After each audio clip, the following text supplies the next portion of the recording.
Dalam banyak informasi yang lalu-lalu, ide-ide Sontoloyo sering menyebutkan beberapa departemen di pemerintahan. Kalau sahabat muda nanti mendapatkan mandat di tahun 2024, banyak yang harus dibenahi, bahkan banyak yang harus ditutup karena tidak sesuai zaman Anda. Sekali lagi, pastikan nanti yang mendapatkan mandat adalah anak muda, generasi digital, timnya pun muda dengan pemahaman geopolitik baru. Semuanya new mind, old mind suruh pensiun. Walaupun usia mereka muda atau dari partai senior, tapi old mind suruh pensiun saja, baca buku lagi, gaul lagi. Old mind itu kopinya kurang pahit, mainnya kurang jauh, gaulnya kurang banyak, tersering hidup mereka bikin puyeng rakyat karena mereka kebanyakan vodka. Kalau anak muda yang new mind, paham peta politik dunia baru, di mana musuh bangsa dan negara ke depan bukan nation, tetapi globalis. Globalis pastinya memainkan nation atau negara dan multinational company untuk mengeduk sumber daya alam dan memperlemah sumber daya manusia di banyak negara. Juga para new mind ini yang menjabat nanti tidak ada yang di atas umur 60-an usia pejabatnya, terutama di posisi strategis seperti kementerian. 80% di bawah 50 tahun.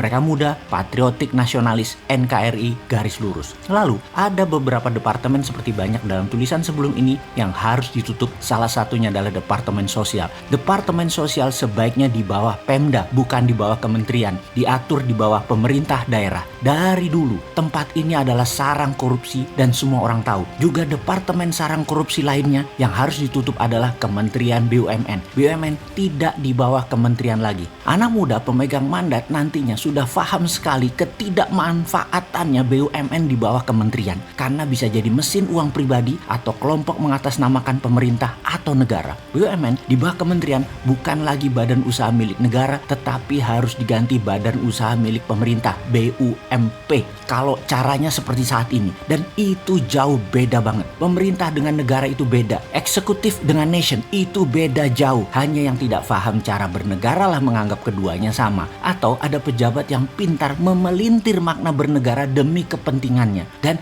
ini dipropagandakan sehingga rakyat jangan ngerti bedanya apa itu pemerintah, apa itu negara. Jadi BUMN kesannya milik negara. No, saat ini BUMN artinya lebih mirip ke BUMP, badan usaha milik pemerintah. Anak muda yang nanti dapat mandat paham sekali dengan hutangan negara dan mereka anti hutang. Berbeda dengan pejabat sebelumnya, di mana pengelolaan keuangan negara sangat hobi berhutang, walau dijuluki mega bintang gelarnya. Nanti hutang akan diubah menjadi menggunakan SWF. Dan SWF-nya bukan akal-akalan model sekarang. SWF sekarang adalah cara lain dalam tanda petik berhutang. Mungkin karena kita bersuara kekencengan, jadi ide SWF diambil dan diterima. Namun dimodif agar tidak pakai idenya Bosman Sontoloyo yang MMT. Memang faktanya kitalah yang menginisiasi SWF sampai pemerintah sekarang akhirnya mengadopsi atau mengambil atau memakai SWF. Namun SWF yang dipakai sekarang bukan SWF-nya MMT. SWF sekarang adalah holding korporasi atau holding BUMN. Aset-aset dijaminkan untuk cari hutangan. Pokoknya apa saja yang pejabat sekarang pikirkan selalu hutang solusinya. Sementara SWF-nya MMT dulu pernah dipakai di zaman Pak Ibnu Sutowo. Landasan hukum jadi sudah ada di Indonesia. Dulu PT Kuda Laut adalah tool yang dipakai Pak Ibnu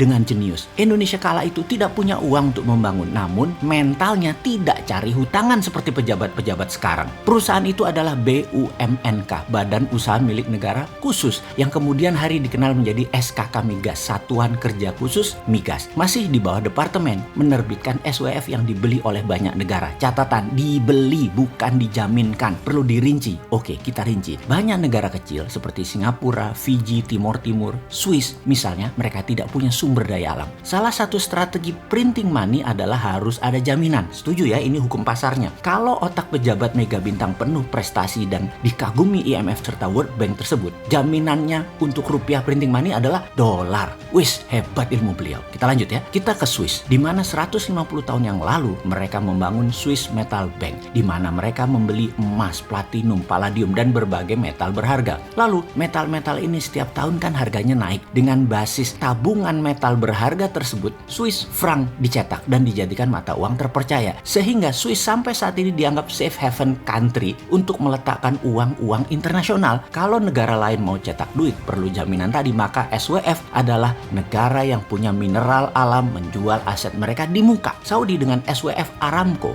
menjual sumber daya alam mereka, gas dan minyak bumi untuk diambil sekarang, atau bahasa sederhananya adalah di forward. Dana SWF tadi untuk keperluan produktif, di mana Arab Saudi menggunakan dana tersebut untuk membangun properti, lifestyle, dan sarana fisik, melayani tamu Allah, umroh, dan haji, di mana target mereka di tahun 2030 adalah 10 kali dari tahun 2015 ketika mereka pertama kali mencanangkan program Saudi 2030 ini. SWF Indonesia misalnya nikel. Kalau pejabat sekarang nikel dipakai sebagai alat dagang, di mana Indonesia dapat dari pajaknya. Yang kemarin kita jelaskan semua ini nggak jelas. Kalau kaum muda dapat mandat, tidak akan nikel jadi alat dagang, tetapi menerbitkan SWF sebagai alat tawar. Kita jelaskan lagi biar lebih paham. Kita hitung seluruh aset Indonesia atas nikel. Katakanlah nilainya 1 triliun ton yang berupa ore. Maka kalau kita ambil 20%-nya, kita terbitkan SWF. Secara nilai uang kita ambil angka dari langit ya. Ini just for the sake of discussion. Nilainya katakanlah 1.500 triliun rupiah atau 100 billion dolar. Lalu Singapura ambil 30 billion dolar. Oleh Singapura belum tentu ditambang itu nikel, di mana koordinat lokasi lahan tadi menjadi milik Singapura tanpa batas waktu. Namun Singapura tahu nilai nikel dari tahun ke tahun naik, katakanlah 5% per tahun, bahkan lebih, di mana nanti kebutuhan baterai akan semakin meningkat. Singapura bisa memprint Singapura dolar dengan aset nikelnya 100%